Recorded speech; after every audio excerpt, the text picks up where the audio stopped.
युक्ति नहीं होगा। पूजनीय दादा श्री राम स्वरूप जी बिरहा का स्वागत जागरूक मतदाता संघ के सभी लोग करें, सम्मान करें। आमंत्रित कर रहा हूं जागरूक मतदाता संघ के सभी भाई लोगों को। श्री रम्मू पहाड़िया जी भी,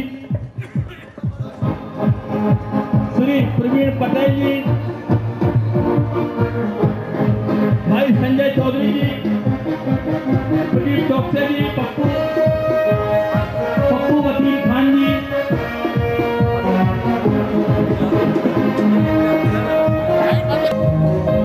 और दूसरा सम्मान श्री आशीष ठाकुर कर मृत लावारिस व्यक्तियों की अंत्येष्टि सम्मान करने का महान कार्य अपनी असीम कृपा का वरदान दे।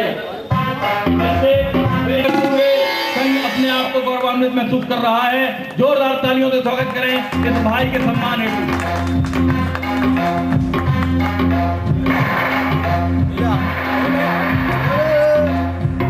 और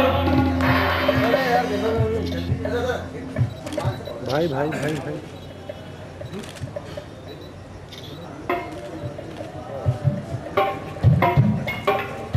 संचालक आइए इनके सम्मान में का वाचन मैं कर रहा हूं। श्री सुरेंद्र राठौर जी, मानवता के सेवक श्री सुरेंद्र राठौर जी को राम रोटी यानी भगवान का प्रसाद के वाहक हैं। नगर के सरकारी अस्पतालों में गरीब, असहाय, मरीज एवं उनके परिजन जो इलाज हेतु नगर में आते हैं, उन्हें किसी तरह सरकारी इलाज तो मिल जाता है, किंतु दोनों समय भोजन उनके लिए एक बड़ी समस्या रहती है। उनकी इस समस्या का समाधान इन 3 वार्डों को लेकर एक नई विधानसभा उत्तर का गठन कर दिया गया था और शेष 10 वार्ड जो हनुमान ताल से नेपियर टाउन तक मेन सिटी के थे, उन 10 वार्डों को हरिजन सुरक्षित सीट पूर्व के साथ जोड़ दिया गया था। 19 जनवरी 2007 की सुबह जब वो अखबार में यह खबर मैंने देखी तो उस रात मैं सो न सका कि हमारा मध्य क्षेत्र जिसमें एक भी अनुसूचित जनजाति की सीट नहीं है, उस क्षेत्र की 10 वार्ड अनुसूचित जनजाति में मिलाई जा रही है। हमने जबलपुर शहर के जिनको हम राजनीतिक आका समझते हैं, जिनको हम बुद्धिजीवी राजनीतिक समझते हैं, हमने उनसे संपर्क किया। संपर्क करने के बाद लगभग सभी लोगों ने एक ही जवाब दिया कि राजू भाई, पश्चिमन आयोग का प्रस्तावित प्रस्ताव जो होता है वही प्रकाशित प्रस्ताव भी होता है। मात्र इसमें आपत्तियां और सुझाव इस बात से मंगाई जाती हैं कि एक औपचारिकता पूरी करना होती है। हम लोग इस बात को लेकर चिंतित थे। मैंने अपने मित्रों के बाद यह बात रखी कि लोकतंत्र में एक कैसी विसंगति है कि इतनी बड़ी विसंगति पूर्वक यह निर्णय पश्चिमन आयोग के द्वारा लिया जा रहा है और हमारे क्षेत्र की जनता और हमारे क्षेत्र का नेता इस बारे में बिल्कुल विचार नहीं कर रहा है। हमारे कुछ मित्र भाई जिनमें हमारी स्थिति को देखा काफी चिंतित थे। बोले राजू भैया, इस बात को लेकर हम एक समिति बनाते हैं और उस समिति के माध्यम से इस लड़ाई को रोकते हैं। बड़ा विकट समय था। 2-3 दिन इस बात पे निकल गए।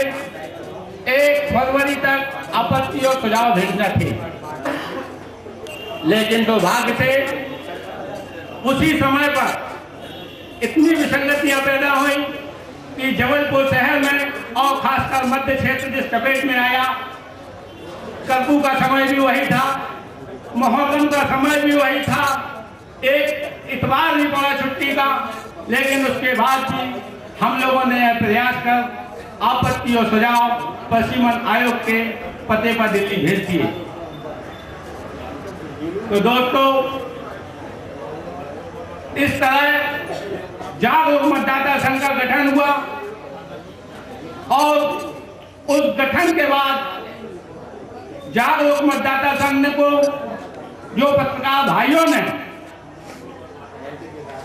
अपने अखबार के अंदर, अपनी न्यूज के अंदर, इलेक्ट्रॉनिक मीडिया ने जिस तरीके से हम लोगों ने लड़ाई लड़ी और उस वास्तविकता को प्रकाशित किया, उससे हमारा मनोबल निश्चित रूप से ऊपर आया। आप सबको सर्वविदित है, पश्चिमन का प्रकाशित प्रस्ताव आया। प्रकाशित प्रस्ताव जब 14 मई को आया तो हमारे क्षेत्र के विधायक से लेके सारे लोगों ने गुदगुदी करके हम लोगों को बधाई तो दी, लेकिन एक मर्द नेता ऐसा नहीं हुआ जिसने सार्वजनिक मंच से जागरूक मतदाता संघ की बात की हो। उसके बाद दूसरा स्वरूप आप लोगों के सामने आया जब कृषि विश्वविद्यालय का विसंगतिपूर्ण बंटवारा हुआ। विखंडन का तो हम लोगों ने भी स्वागत किया था कि विखंडन होना चाहिए, कृषि का क्षेत्र बढ़ना चाहिए, लेकिन विसंगतिपूर्ण बंटवारा हुआ। जबलपुर शहर के एक भी नेता ऐसा नहीं था जिस दिन ये बंटवारा हुआ और किसी भी नेता के मुंह से, चाहे वह किसी भी पार्टी का रहा हो, आवाज निकली हो। पत्रकार भाइयों से तो कम से कम यह बात नहीं छुपी है। जनता से हो सकता है कि जिनको इस बात से मतलब नहीं होता है उनको नहीं मालूम था। कृषि विश्वविद्यालय का 70% कृषि भूमि ग्वालियर में एक विजयराजे सिंधिया विश्वविद्यालय खोलकर उसको दे दी गई।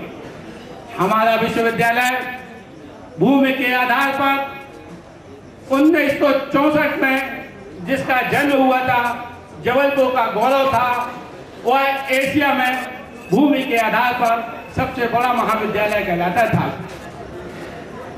उसके बावजूद